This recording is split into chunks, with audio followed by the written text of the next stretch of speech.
not only as a president, but as an African son whose heart is heavy. Today, I speak not just for Burkina Faso, I speak for the crying mothers in Nigeria. I speak for the fathers who dig graves with shaking hands. I speak for the children who sleep to the sound of gunfire instead of lullabies. A few weeks ago, I could not sleep. The night was quiet in Ouagadougou, but my heart was not. Reports came in again. Villages attacked, families slaughtered, young girls kidnapped, farmers chased from their lands by bandits and terrorists. Nigerian blood was flowing like rain on dry soil. I asked myself, how long will Africa watch her children born? I picked up the phone. I called my brother, President Bola Tinubu. When he answered, I spoke plainly. I did not speak as a man seeking attention. I spoke as a Pan-Africanist. Mr. President, I said, our people are dying. Terrorists are turning villages into graveyards. Bandits are ruling forests like kings. Nigeria is bleeding. What are we doing? There was silence on the line. Then he replied calmly, almost casually, it is under control. Under control? But what does under control mean to a mother who just lost 3 children? What does under control mean to a farmer whose land is now a battlefield?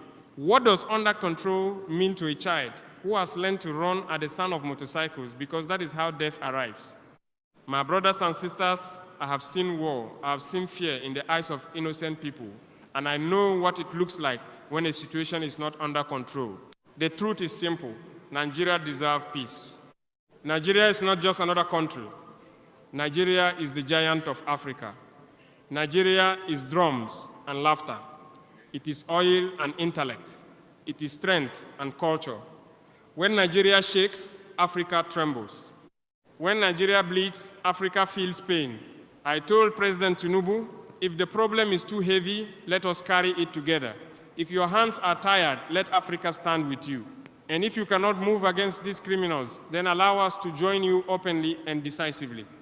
I did not say this as a threat. I said it as a brother who refuses to watch another brother drown. But I felt distance in his voice. I felt comfort in words instead of urgency in action. Outside my office window that night, I could hear young soldiers training, boots striking the ground, determined, focused, ready to defend their homeland.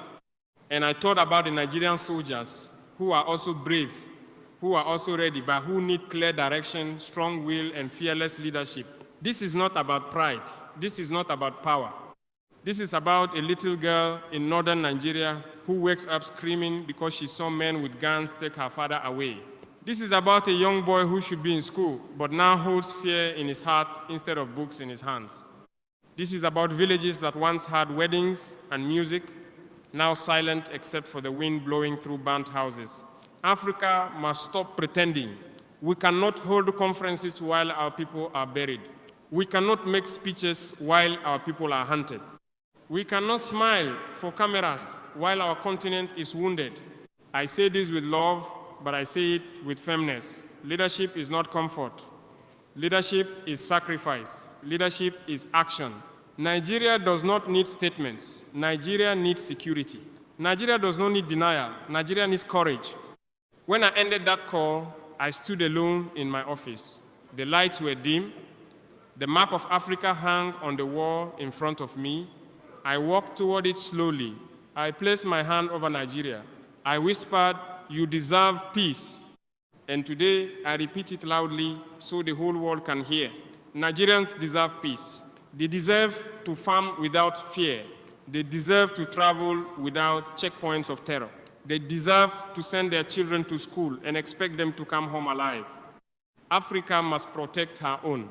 If one nation is attacked by terror, it is an attack on all of us. Our borders may separate governments, but they do not separate our blood. I speak today not to embarrass anyone. I speak because silence has become dangerous. And this is only the beginning of what must be said. My brothers and sisters, after that call, I did not feel peace. I felt a storm inside me because words are easy, but reality is not. In the days that followed, more reports came. More villages attacked, more families displaced, more children missing. The forests of northern Nigeria have become places of fear. The roads have become traps. The night has become an enemy. I saw the images, houses burned to black skeletons, cooking pots lying in the ashes, a child's sandal half buried in dust, goats wandering without owners, silence where there used to be songs. This is not under control. This is pain. Nigeria is a proud nation, a powerful nation, the heartbeat of West Africa. From the streets of Lagos to the plains of the north, it is a land of strength and creativity. But what does strength mean when villages are emptied by fear? I thought about the mothers. A mother in Kaduna, she hears gunshots at midnight. Her heart jumps. She gathers her children under the bed. The door breaks open, shouting, fire, chaos. In the morning, her husband is gone, her home is gone, her world is gone. What will we tell her? Be patient? It is under control?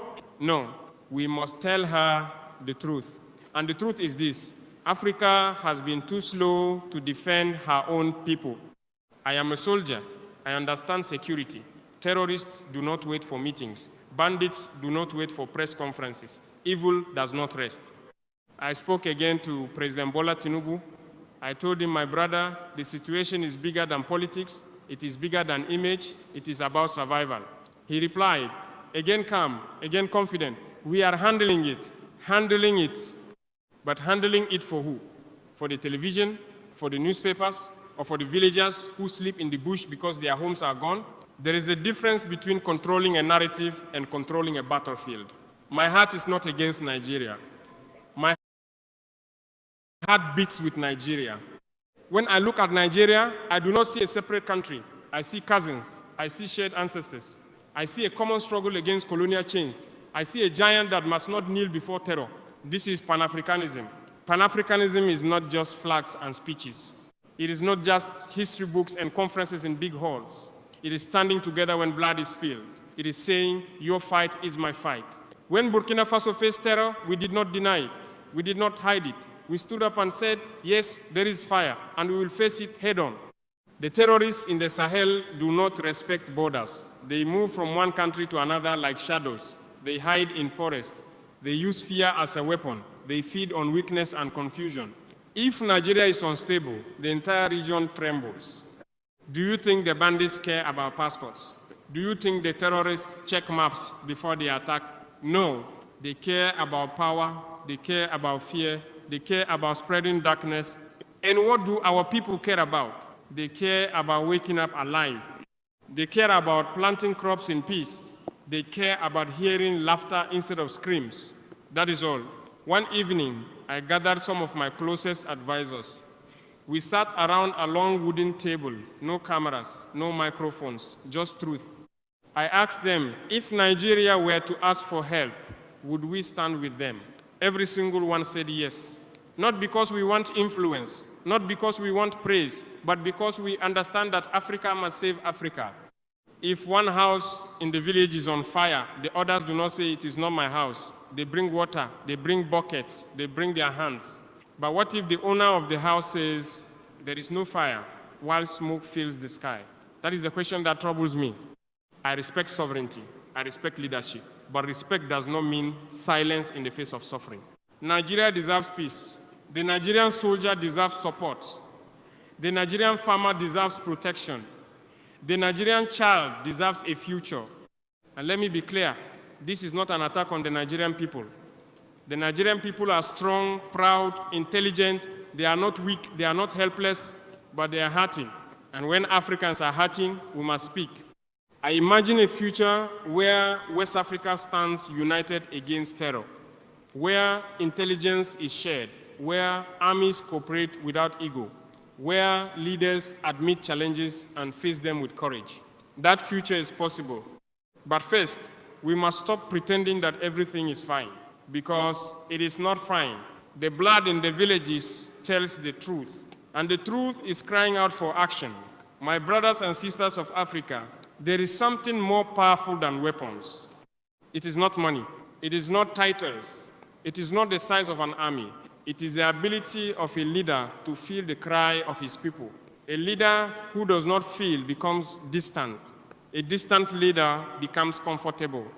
A comfortable leader becomes dangerous in times of crisis.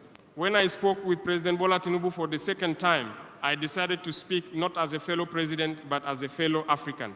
I said, my brother, this is not just security, this is the soul of Nigeria.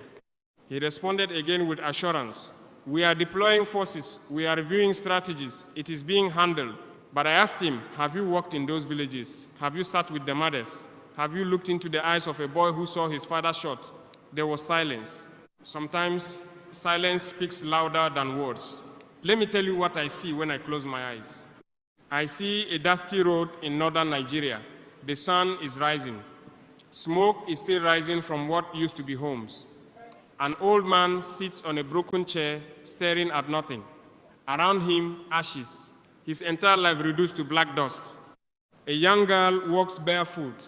Her face is dry, but her eyes are not. She does not cry anymore. She is past tears. This is not a movie. This is not imagination. This is happening.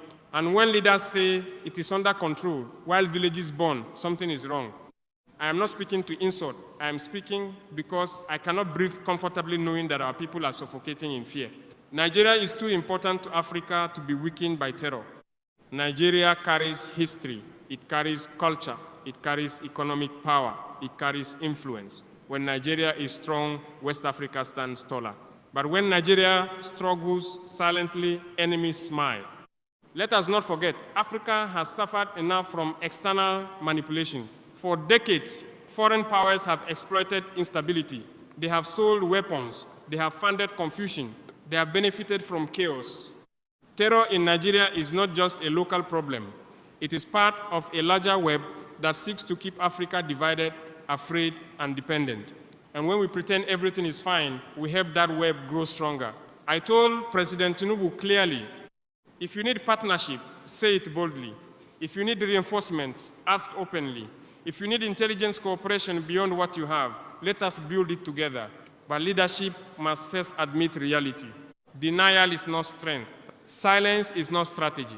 Calm words are not the same as real control. I remember standing before young officers in Burkina Faso. I told them, if our people are afraid to sleep, then we have failed. That is the measure, not press releases, not speeches, not statistics, but whether a child can sleep peacefully at night. Let us speak honestly. Many Nigerians are afraid to travel by road. Farmers fear going to their fields. Students fear going to school in certain regions. Families fear gatherings after dark. This is not the Nigeria our ancestors dreamed of. Nigeria fought hard for independence. Nigerian heroes stood tall against colonial rule. They believed in dignity. They believed in sovereignty. They believe in a future where Nigerians will live free on their own land. What would they say today if they saw villages controlled by criminals? What would they say if they saw leaders downplaying pain while citizens bury their loved ones? Pan-Africanism demands courage. It demands that we challenge each other in love. When your brother is sick, you do not clap for him and say, you look fine. You tell him you are sick, let us find treatment. That is what I am doing. Not attacking, not competing, but challenging. Nigeria deserves peace. Not tomorrow, not in 5 years, now. And if the fight against terror requires stronger measures, then let us be bold enough to take them. If it requires regional unity, let us build it. If it requires reform in command structures, let us face it. If it requires removing corrupt elements that weaken security, let us expose them. But let us stop pretending, because every day we pretend, another family mourns. Every day we delay, another child becomes an orphan. Every day we minimize the crisis, terrorists grow more confident. My brothers and sisters, a leader must feel the cry of his people.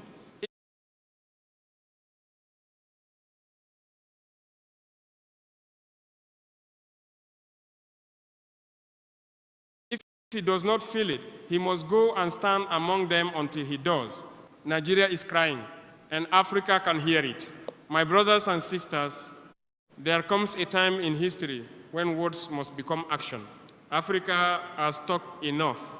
We have held conferences in big hotels. We have taken pictures with smiles. We have signed agreements. Yet in the villages of northern Nigeria, gunshots still echo at night. How long shall we wait? After my last conversation with President Bola Tinubu, I walked alone in the courtyard of the presidential residence in Ouagadougou. The evening air was warm. Soldiers stood at their posts, alert. The flag of Burkina Faso moved slowly in the wind. I asked myself a difficult question. If a house next to yours is burning and the owner says everything is fine, do you stand still and watch the flames rise? Or do you act? I respect Nigeria's sovereignty. Nigeria is a proud nation. It is not small, it is not weak, it does not need charity. But it does need peace. And peace does not come from denial. It comes from decisive action. Let us be honest. Bandits and terrorists are not afraid of speeches. They are not afraid of polite assurances. They are afraid of strategy, coordination, intelligence, and strength. They are afraid of unity. When Africa stands divided, criminals grow bold. When leaders protect their pride more than their people, criminals celebrate. I spoke firmly on the phone that day. Mr. President, I said, if you say it is under control, then show it to the people. Let the mothers feel it. Let the farmers see it. Let the roads become safe again. He responded, calm as always. We are doing what is necessary. But what is necessary? Is it necessary for villagers to flee into forest at night? Is it necessary for young men to join armed groups because they have lost hope? Is it necessary for fear to become normal? No. What is necessary is courage. True leadership sometimes requires admitting we need help, and there is no shame in that. When Burkina Faso faced terror, we did not say we were too proud to cooperate. We strengthened alliances. We restructured forces. We made hard decisions because the lives of our people are more important than our image. Let me speak clearly today. If Nigeria chooses to confront this crisis with full force, with transparency, with bold regional cooperation, I will stand shoulder to shoulder with Nigeria. But if pride becomes a barrier to saving lives, then history will ask difficult questions. Africa must stop treating insecurity like a small problem. Terrorism in West Africa is like a spreading fire. If you ignore it in one country, it spreads to another. If you pretend it is small, it becomes large. If you downplay it, it becomes deadly. I have seen young African soldiers who are ready to sacrifice their lives for peace. Brave men, brave women. But bravery without strong leadership becomes wasted blood. The Nigerian soldier is not the problem. The Nigerian citizen is not the problem. The problem is hesitation. The problem is comfort. The problem is acting as if everything is fine while the ground shakes beneath us. Imagine a market in northern Nigeria.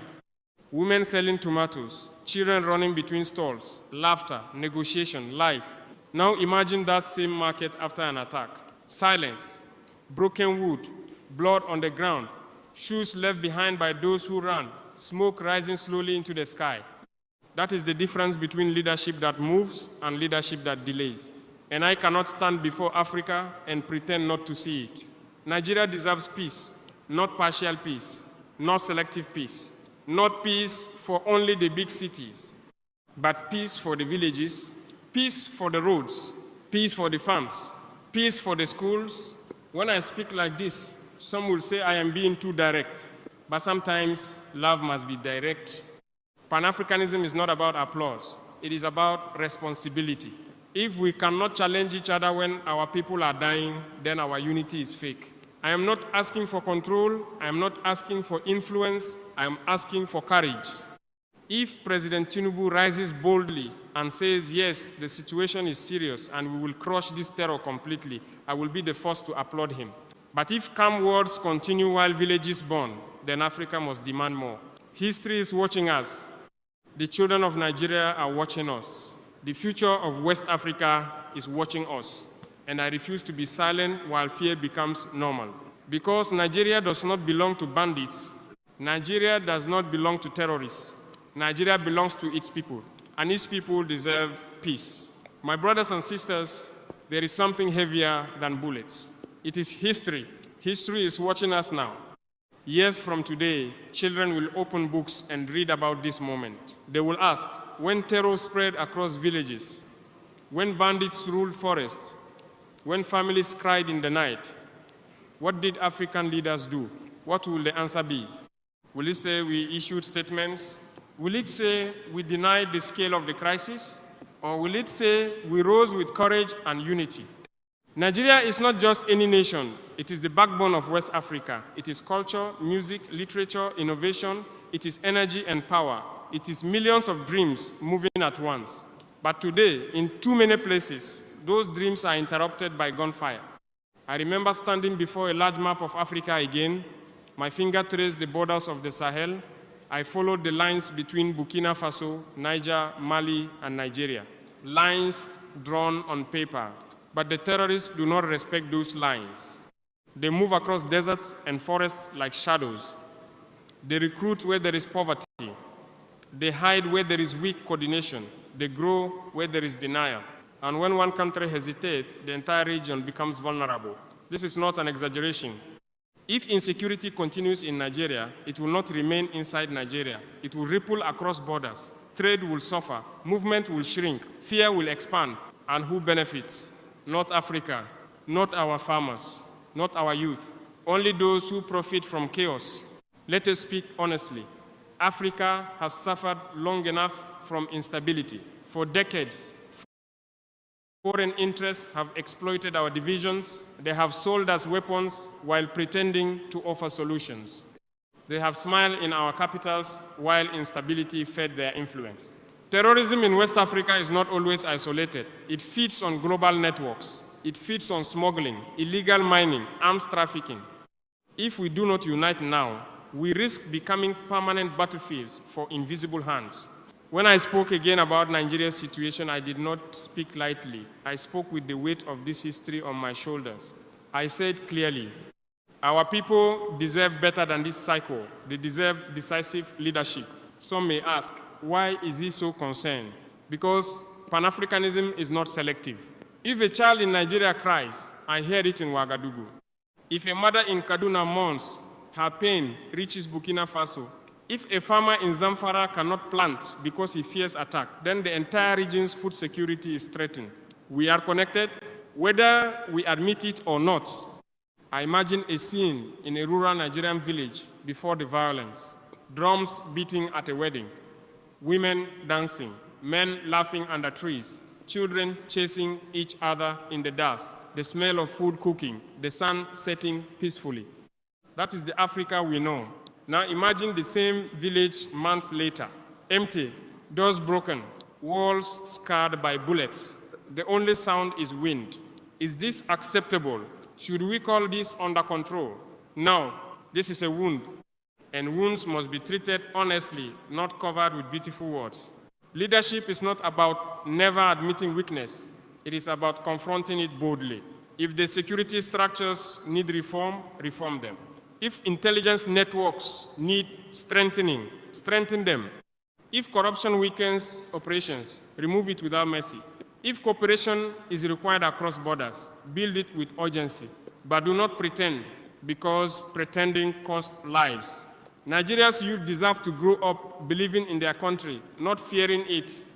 They deserve to build businesses, not join armed groups out of frustration.